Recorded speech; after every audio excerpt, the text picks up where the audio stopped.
नाज़रीन, हैदराबाद में औरतुन जी आलमी ॾियारे जे मौक़े ते विमन एक्शन फोरम तरफ़ां औरत आज़ादी मार्च कढियो वियो। तफ़सील सुधा साकिब कुबर जी रिपोर्ट में।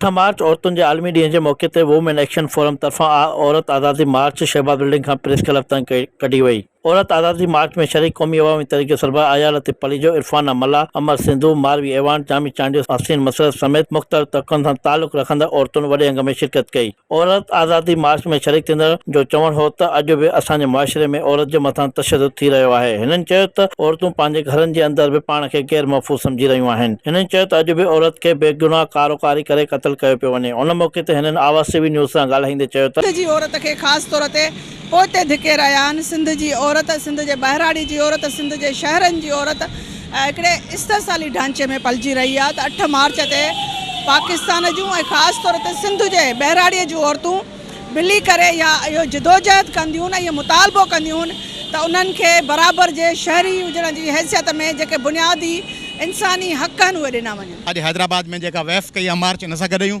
ऐं पाण पंधु हलां पियो, ॾिसो पिया पोइनि सुफ़नि में आख़िर में हलूं पिया त भेनरूं अॻियां हुजनि ऐं उन्हनि सभिनी खे मौक़ो पिया ॾियूं त उहे पंहिंजे पाण खे पेश कनि। औरत जी आज़ादी छुड़वागी न आहे, औरत जी आज़ादी आहे पंहिंजी पसंदि जो जीअण जो हक़। सवे तो हाँ इंटर करे छॾियो, हाँ BSc करे छॾी, हुन खां पोइ घर वञी पंहिंजे घर खे ई संभालणो आहे। त पोइ असां हेतिरो सॼो पढ़ूं पिया, पढ़ी पंहिंजे घर ई संभालणो आहे। छा असां कुर्सियूं नथा संभाले सघूं? छा असां गवर्नमेंट छा असां वोट नथा ॾेई सघूं? छा असां कुर्सियुनि ते नथा वेही सघूं? छा असांजी गवर्नमेंट नथी थी सघे? छा असां गवर्नमेंट नथा ठही सघूं?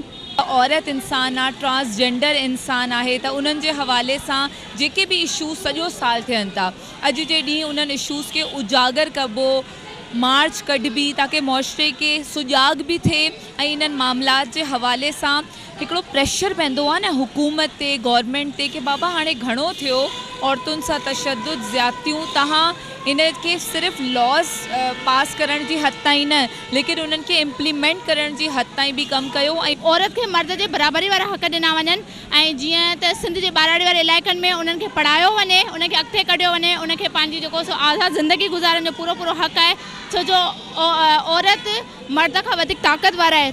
सो ही असांजो जशन आहे, ही असां ॾिसूं था त ही औरत जे वजूद जो जशन आहे। त उहा ॿुधाए थी त असां कहिड़ी कुंड कुड़छ में बि हुजूं, पर जॾहिं हक़नि जी ॻाल्हि ईंदी त असां आॾो अची करे पंहिंजा हक़ बि वठंदासीं। चयो त औरत खे बराबरी जा हक़ ॾिना वञनि ऐं औरतुनि जे मथां थींदड़ तशद्दुद बंदि कयो वञे। औरत मार्च रैली में शरीक थींदड़ औरतुनि हुकूमत खां मुतालबो कयो आहे त औरतुनि जे हवाले सां जेके बिल पास कया आहिनि उन ते फौरी तौर ते अमल दरामद करे औरतुनि खे तहफ़्फ़ुज़ फ़राहम कयो वञे।